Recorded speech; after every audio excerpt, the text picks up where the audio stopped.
Si ma'am ay 62 years old. Actually, this is our third session na namin on melasma treatment. So, yung unang first 2 treatments namin ay Pico Laser. And then ngayon, ika-third session na namin ay diamond peel with glycolic acid peeling. So, ang glycolic na inilagay ko sa kanya kanina is a combination of 5% and 10%. Sobrang dark ng melasma ni ma'am during our first 2 sessions. So ngayon, ang napansin ko, meron ng konting improvement. Very severe ang melasma ni ma'am. So pwede nating i-video yung kanyang buong mukha para makita nila ang status ng kanyang skin.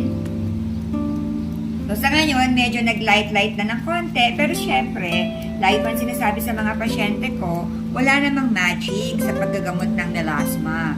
So, it will take time actually bago tuluyan itong mag-lighten talaga na intense lightening. So, it will take time.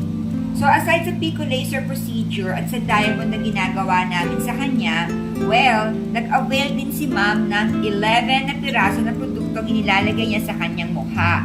Ito ay medicated treatment products proven to lighten melasma.